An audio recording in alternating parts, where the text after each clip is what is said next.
Hello. नमस्कार दोस्तों। कैसे हैं आप सभी? आशा करता हूँ अच्छे होंगे और आपकी तैयारी बेहतरीन तरीके से चल रही होगी। जैसा कि आप सभी को जानकारी है कि गत वर्षों की तरह इस बार भी यूपी ट्रिपल एससी पैट की परीक्षा 2023 संभावित नवंबर या अक्टूबर के अंतिम सप्ताह में कराई जाने की संभावना है, जिसको लेकर के हमारी टीम यूपी ग्लोबल कोचिंग के माध्यम से यूट्यूब पर यूपी ट्रिपल एससी पैट की एग्ज़ाम के लिए आपके प्रत्येक सब्जेक्ट के अलग अलग अध्यापकों द्वारा तैयारी कराई जा रही है, जिसकी क्लास यूट्यूब पर निःशुल्क।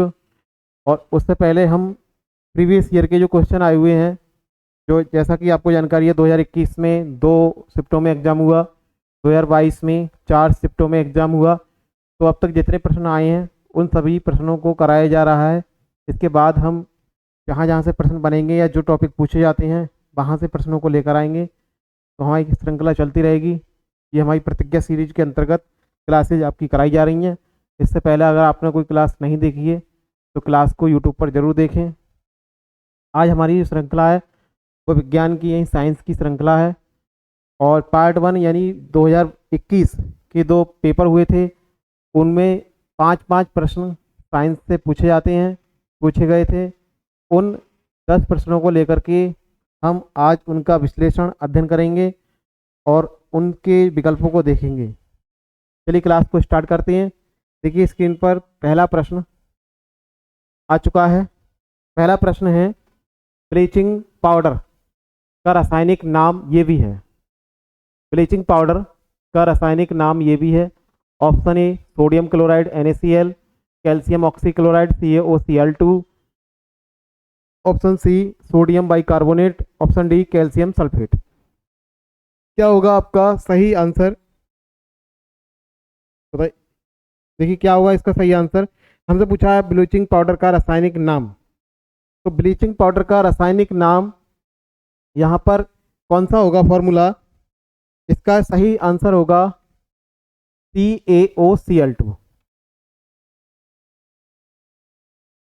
इसका जो सही जवाब होगा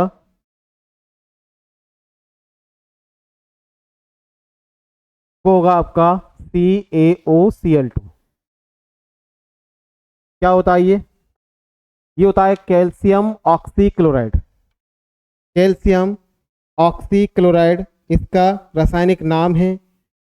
और इसे इसे चूने का चूने का क्लोराइड भी कहते हैं। इसका एक नाम ये भी है कि इसे चूने का क्लोराइड भी कहते हैं। दूसरा जो है आपका, ब्लीचिंग पाउडर का रासायनिक नाम हो गया आपका कैल्शियम ऑक्सीक्लोराइड। और जो आपका सोडियम क्लोराइड है ये होता है NaCl, साधारण नमक।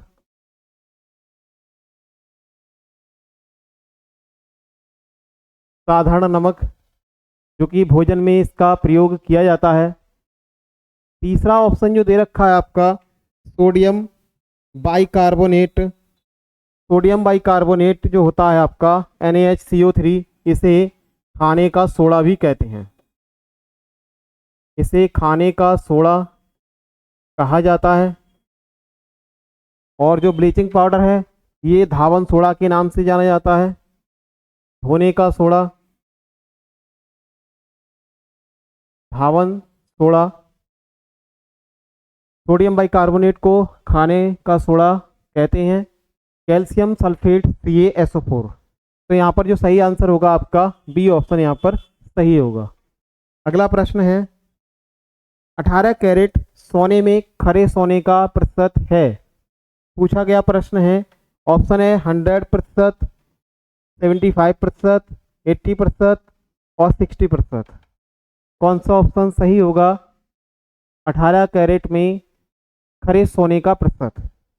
देखिए सोना जो होता है 24 कैरेट, 24 कैरेट का जो सोना होता है वो आपका क्या होता है? 100% होता है।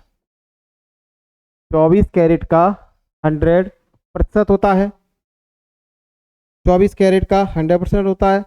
तो यहाँ से अगर हम 1 कैरेट का निकालें, 1 कैरेट का कितना होगा, 1 कैरेट का कितना होगा, 100/24%। हमसे पूछा है 18% का, तब 18%, 18 कैरेट का कितना होगा, 18 कैरेट का 100/24 × 18। काट दीजिए इसे। देखिए 6 से काटें, 6 चौक 24, 6 तियाँ 18 और 4 से काटेंगे 25, 25, 25 की गुणा 3 से करेंगे, ये आ जाएगा आपका 75%। 18 कैरेट सोने में, खरे सोने का प्रतिशत कितना होगा, 75%। ऑप्शन होगा आपका बी, बी ऑप्शन यहाँ पर सही है। अगला प्रश्न पूछा है, संतरे में बहुतायत में होता है, संतरे में बहुतायत में होता है, क्या होता है? ऑप्शन आगे पीछे हो गए हैं। ऑप्शन में है vitamin A, vitamin B, vitamin C या इनमें से कोई नहीं। संतरे में कौन सा विटामिन अधिक मात्रा में पाया जाता है? Vitamin A, vitamin B, vitamin C या इनमें से कोई नहीं। क्या होगा सही आंसर? इसका जो सही आंसर होगा, संतरे में विटामिन सी अधिक मात्रा में पाया जाता है। संतरे में विटामिन सी अधिक मात्रा में पाया जाता है। विटामिन ए, विटामिन सी जो है वो आपका ये खट्टे फलों में अधिक मात्रा में पाया जाता है। खट्टे फलों में अधिक मात्रा में पाया जाता है।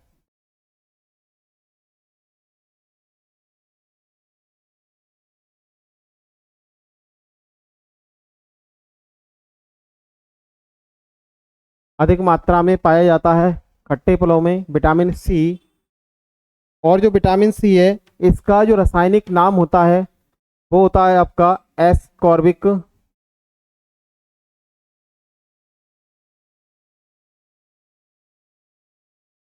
अम्ल। एस्कॉर्बिक अम्ल इसमें पाया जाता है, इसलिए इसका नाम एस्कॉर्बिक अम्ल होता है। दूसरा है आपका विटामिन ए।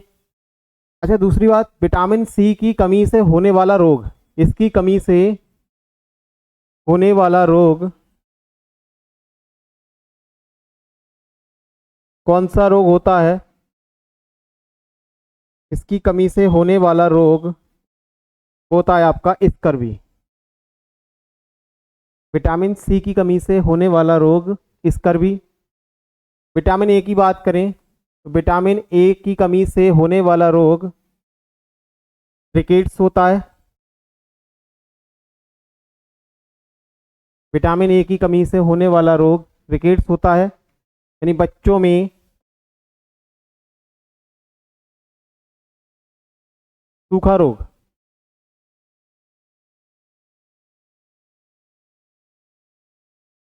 बच्चों में सूखा रोग होता है और इसका रासायनिक नाम जो होता है विटामिन ए का वो होता है रेटिनॉल। इसका रासायनिक नाम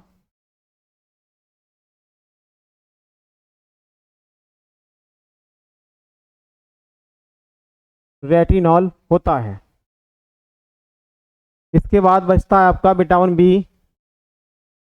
विटामिन बी की कमी से होने वाला रोग बेरीबेरी।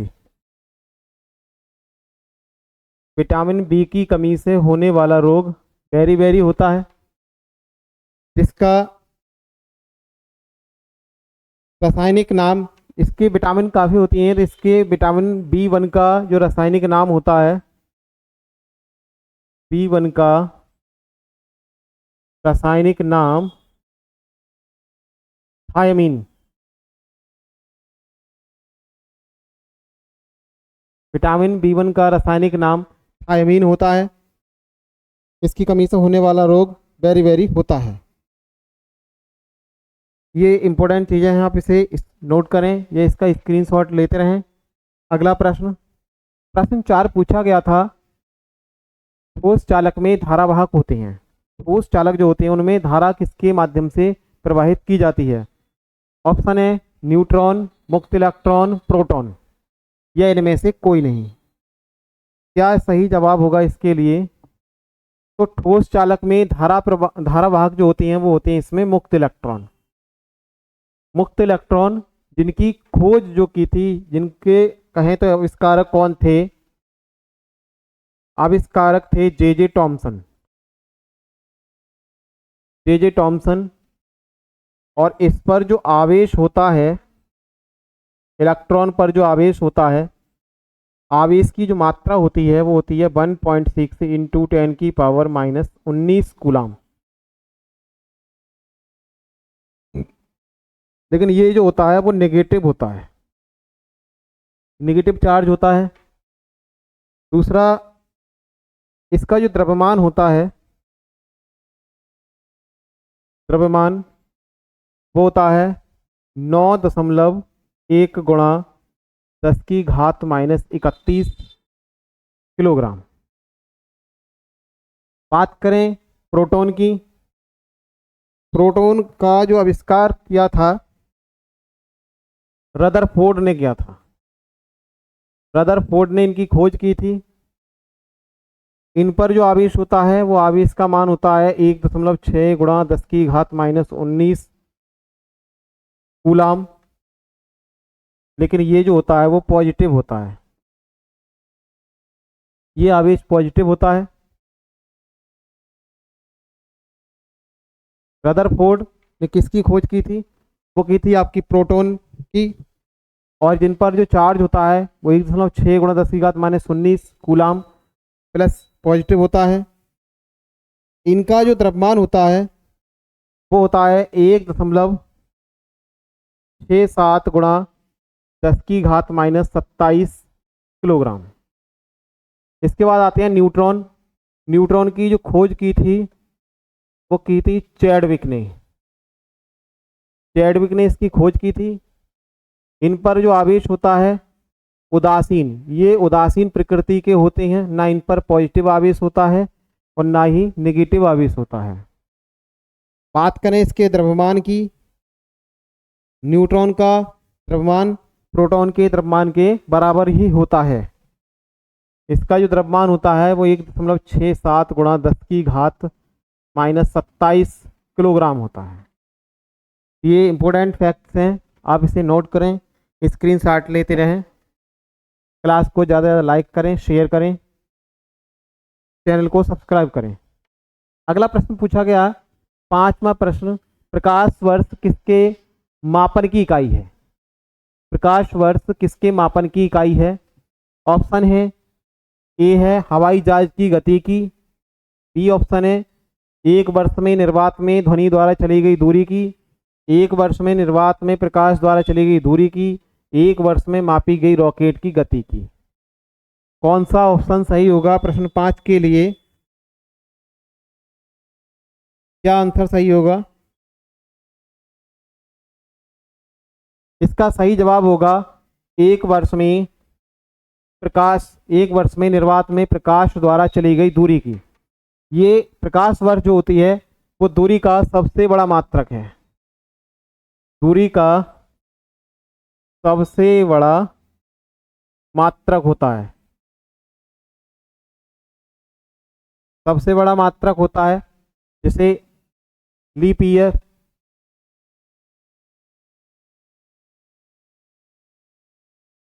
लीप वर्ष के नाम से जाना जाता है। दूसरा, प्रकाश की जो चाल होती है वो होती है आपकी 3 गुणा 10⁸ मीटर प्रति सेकंड। प्रकाश की निर्वात अथवा वायु में चाल होती है वो 3 गुणा 10⁸ मीटर प्रति सेकंड की चाल से चलता है। अर्थात कहें तो ये 3 लाख किलोमीटर प्रति सेकंड, 3 लाख किलोमीटर प्रति सेकंड की चाल से प्रकाश चलता है।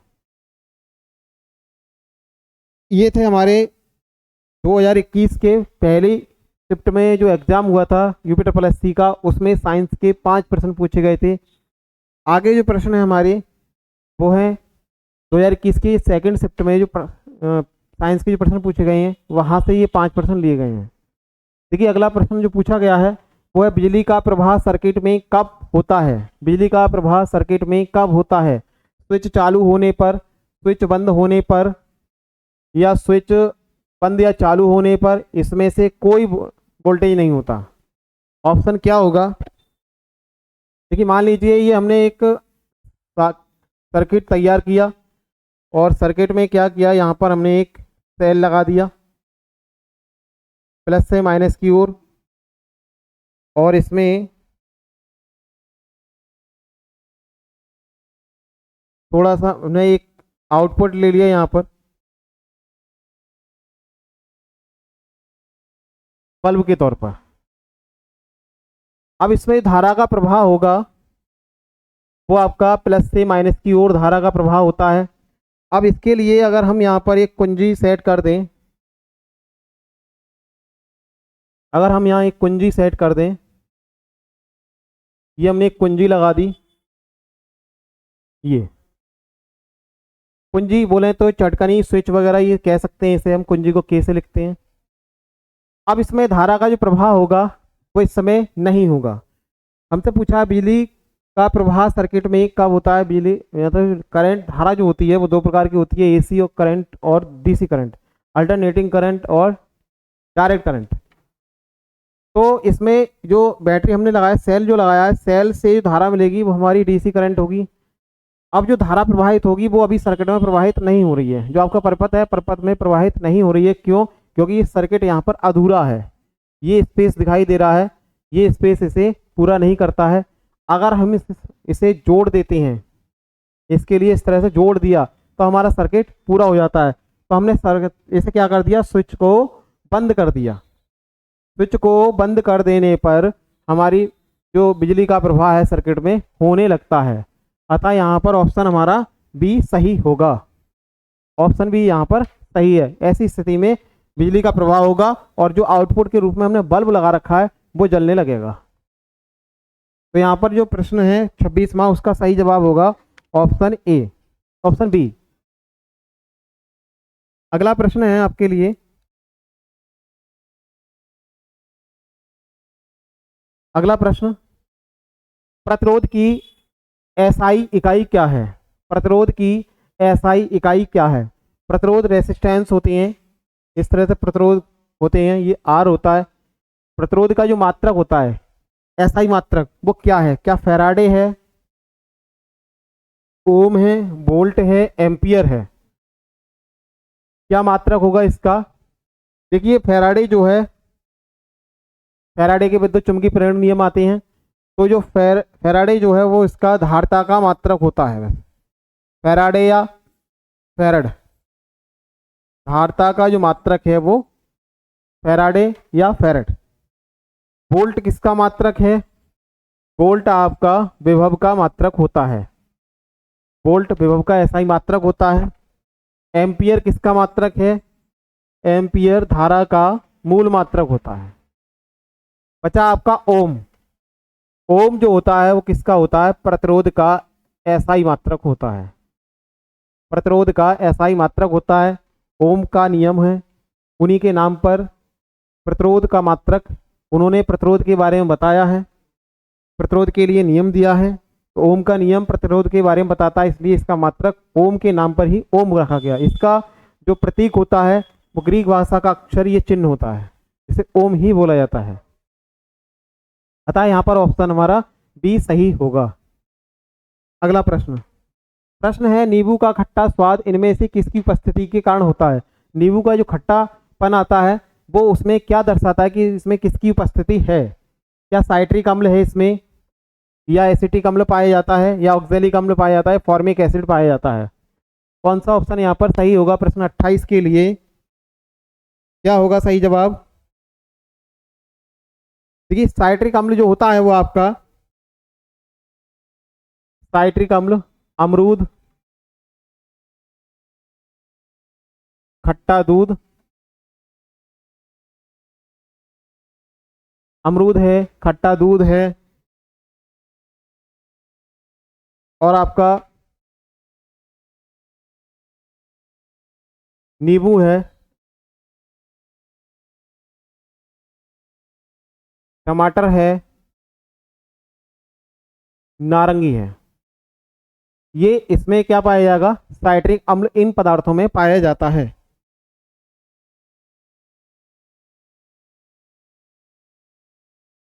फॉर्मिक एसिड किसमें पाया जाता है? फॉर्मिक एसिड जो पाया जाता है वो आपका चींटी का डंक, चींटी काट लेती है तो जो जलन महसूस होती है, पीड़ा महसूस होती है, फॉर्मिक एसिड की कारण ही महसूस होता है। या बिच्छू है और आपका लाल चींटी है, बिच्छू। इसके बाद आता है आपका ऑक्जेलिक अम्ल किसमें पाया जाता है? ऑक्जेलिक अम्ल पालक में, मूंगफली में पाया जाता है। और आपका बचा एसिटिक अम्ल। एसिटिक अम्ल जो होता है वो पाया जाता है सिरका, जिसे छिरका कहा जाता है, सिरका और मदिरा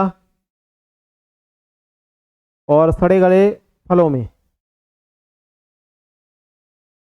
सड़े फलों में। हमसे जो पूछा था नींबू का खट्टा स्वाद इनमें से किसकी उपस्थिति के कारण होता है, तो नींबू आपका किसमें आया? ये नींबू की मतलब जिसमें खट्टापन होगा, अमरूद, खट्टा दूध, नींबू, टमाटर, नारंगी, ये सब किसमें आएंगे? साइट्रिक अम्ल जिसमें होगा। ऑप्शन ए यहाँ पर सही है। अगला प्रश्न, प्रश्न 29 है, कर्कटजनक रसायन से होता है। कर्कटजनक रसायन से कौन सा रोग होता है? हृदय रोग होता है, मधुमेह होता है, कैंसर होता है, दमा अस्थमा होती है। हृदय रोग हार्ट अटैक की बीमारी हो जाती है, मधुमेह जिन्हें शुगर की बीमारी हो जाती है, कैंसर और दमा सांस का फूलना, इस तरह के रोग किसके कारण, मतलब कर्कटजनक रसायन से कौन सा रोग होता है? क्या ऑप्शन होगा इसका? ऑप्शन होगा आपका ऑप्शन सी, कर्कटजनक से होने वाला रोग क्या है? कैंसर। कर्कटजनक से होने वाला रोग कैंसर है। और आपका जो कैंसर जो है, इसके अध्ययन करने वाले को, अध्ययन को कहा जाता है, इसका जो अध्ययन है उसे कहते हैं ऑन्कोलॉजी।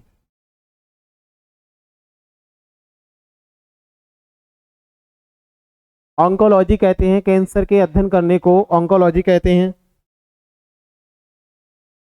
मधुमेह जो होता है वो अधिक समय तक शर्करा का ब्लड में प्रवाहित रहना, शर्करा का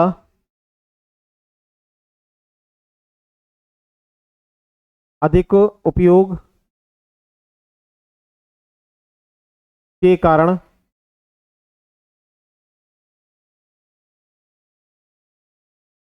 ब्लड में प्रवाहन,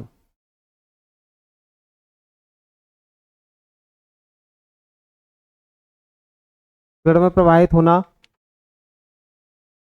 अगला प्रश्न, त्वचा की ऊपरी सतह क्या कहलाती है? त्वचा की ऊपरी सतह क्या कहलाती है? अंतःचर्म जिसे एंडोडर्मिस कहते हैं, अधिचर्म एपिडर्मिस कहते हैं, चर्म एपिडर्मिस कहते हैं, विशिष्ट चर्म स्पेशियल डर्मिस कहते हैं। कौन सा ऑप्शन यहाँ पर सही होगा? त्वचा की ऊपरी सतह, तो त्वचा की ऊपरी सतह को हम क्या कहते हैं? चर्म कहते हैं। त्वचा की ऊपरी सतह को चर्म कहते हैं। और यह शरीर का सबसे बड़ा, शरीर का सबसे बड़ा तंत्र होता है। शरीर का सबसे बड़ा तंत्र कौन सा होता है? वो होता है आपका चर्म। तो ये थे हमारे 2021 में यूपी पैट के माध्यम से परीक्षा कराई गई थी। और पैट परीक्षा में जो साइंस के 2 शिफ्टों में पेपर हुए थे, वहाँ से 5-5 प्रश्न हमने लिए थे। तो आज के लिए इतना ही, और मिलते हैं आगे जो क्वेश्चन आए हैं उन क्वेश्चनों को कराएंगे, फिर आगे नए टॉपिक के साथ जुड़ते रहेंगे। आप हमारे साथ जुड़ते रहिए। तब तक के लिए नमस्कार, जय हिंद, जय भारत।